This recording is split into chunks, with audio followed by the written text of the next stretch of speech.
Historians speculate that prehistoric nomads may have made beer from grain and water before learning to make bread. 4300 BC, Babylonian clay tablets detail recipes for beer. Beer was a vital part of civilization. The Babylonians, as most cultures, all enjoyed beer in one form or another. The Babylonians produced beer in large quantities with around 20 different varieties. Beer at this time was so valued that it was sometimes used to pay workers as part of their daily wages. Egyptians brewed beer commercially for use by royalty, served in gold goblets, medical purposes, and as a necessity to be included in burial provisions for the journey to the hereafter. For almost 7,000 years, man has been fermenting grain and water to create what we fondly call beer. Monastic monks around 11th century began to record their beer recipes, working to improve them. They studied and selected the best ingredients, washed their equipment, and created sanitary conditions, which are essential for brewing. All of these things we take for granted today, but at the time, revolutionary.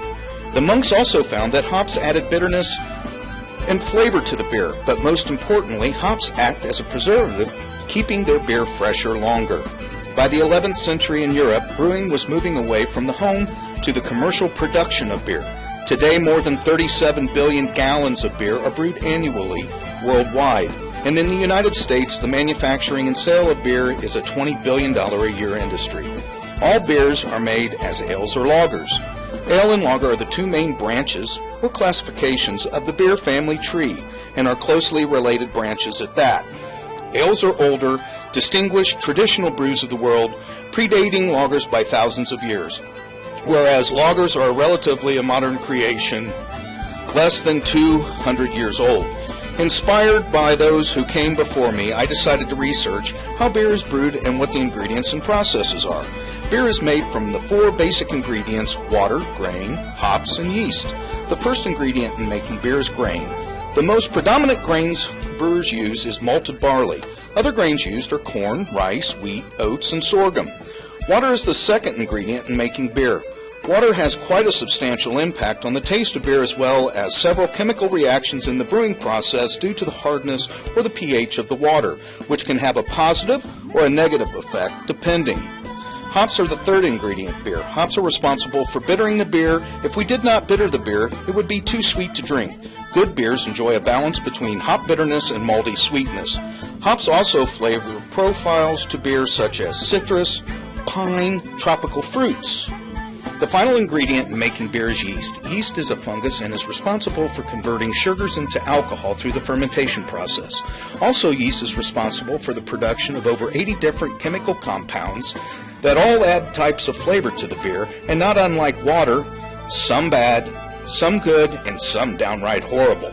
The first step in the brewing process is mashing the grain, which happens in the mash tun. The mash tun is filled with water and heated. Then the malt grains are added and steeped like tea for a prescribed period of time. During this time, all starches in the grain are extracted and converted into sugars. Once the mashing is complete, we are left with a sweet liquid called wort. At this point, the wort is transferred to the boil kettle, where the wort is brought to a boil. Once the boil occurs, it is time to add the hops for bittering. Some brewers add late addition to get flavor, not bitterness, from the hops. The boil stops all enzymatic activity, making the wort ready to go into the fermentation process. Once the wort is transferred into the fermenters, yeast is pitched into the wort and the conversion begins, whereby the yeast cells eat the sugars and by doing so creates alcohol and CO2. Fermentation takes place anywhere between 3 to 14 days, and then beer needs to mature, sometimes up to a year depending on the style. Once the fermentation and maturation processes are complete, it is time to carbonate the beer, then either bottle or keg. The process is a simple one, but the machinery can be very complex and costly. Once the beer is bottled, it is time to enjoy. Invite family and friends for a cold mug of the beverage that has been at the center of human activity for several thousand years. Prost!